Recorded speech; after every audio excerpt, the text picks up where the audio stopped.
I want you guys to focus on his drive gauge. Look what happened. 2 bars, right? What did I do? I threw him into the tornado. What did the tornado do?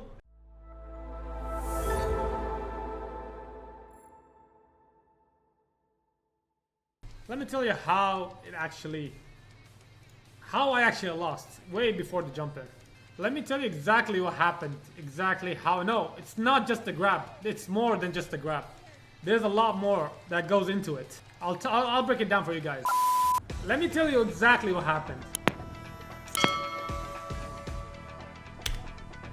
This from right here, not because I threw him out of it. No, it's not because I threw him out of the corner. That wasn't it. Even if I threw him out of the corner, I could still win. But let's look at his. I want you guys to focus on his drive gauge. Look what happened. 2 bars, right?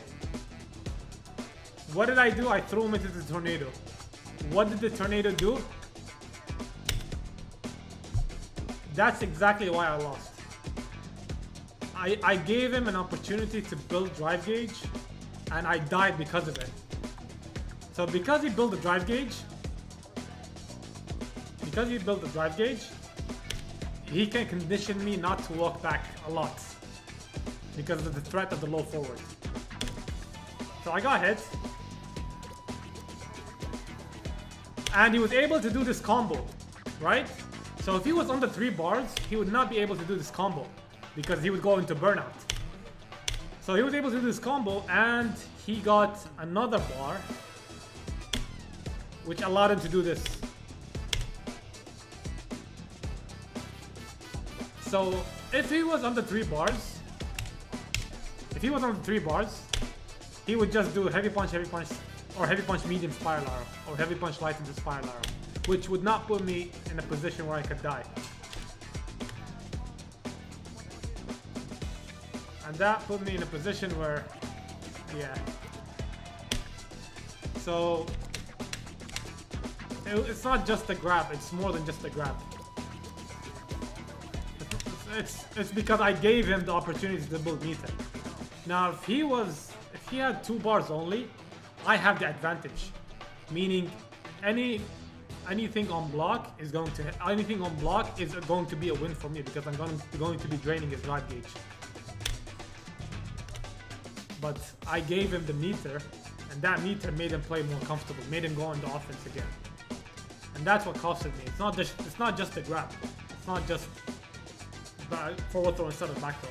It's because I forward threw him into the tornado made him get the drive gauge back, which allowed him to play more comfortable. It's not because I pushed him out of the corner. Even if I pushed him out of the corner and did not make him get his bars back, I would still win. The question was not why I got. So the reason why I didn't do back throw is because I wanted to push him into the tornado. If I back threw him here, the tornado would be gone, and I won't have the threat of the tornado anymore. I can't even kick it because he has level 3. So if I kick it and he does level 3, I obviously get punished for it, and which will reverse the momentum. So I threw him so I can safely pressure him again, which I did. But I didn't think about him getting the meter. It was a lot to think about. There was a lot of things happening in that round, especially being final round. I mean, there was a lot to process. No, it was gonna be on block. Even if I blocked that crouch medium, it was gonna come out regardless. Why do you not use reversal at this moment? Brother, you can't just say, why not use a reversal? What if he blocked the reversal and I died afterwards? It's a guess that he was able to outplay me. So basically, you're saying why not reversal because I blocked. Now if I didn't block and I did the reversal and he blocked it, you'd be like, why not just block? You can't just say why not reversal. Reversal is a big decision. So Punk, because I was in the losers bracket, I was literally going hard from the beginning of the set, while Punk was able to relax a bit in the first set. But he was able to pull through. So he had more to work with. I had less to work with. So maybe I just got fatigued towards the end that I didn't really, I didn't really get to process everything. So that's what costed me this. It's not the jumping. Obviously the jumping is unfortunate, but it's not the jumping that costed me this. It's the fact that I was able to give him that meter back for him to play comfortable. If he did not have that meter, he would not be making that jumping. I can guarantee if he had 2 bars or less, he would not be making that jumping. That meter, the way your decision works in this game is heavily reliant on how much meter you have. If I have 2 meters or less, 2 bars or less, I would not be going in. I would be backing off to basically gain the meter back. So that was the biggest mistake that I did. It's nothing else. It's the fact that I gave him an opportunity to build back the meter. And that's what made him make that decision to jump. Which also gave him the chance to be able to do this combo, which drained my life and put me in an even worse position. Now, if he didn't have the meter, right? If he had like 2 bars, only 2 bars, okay? And he made this jump in, it would be fine. Because then I can DP him and I would not be scared to die. Because he would not be able to kill me from just 2 bars or less. But because he has 6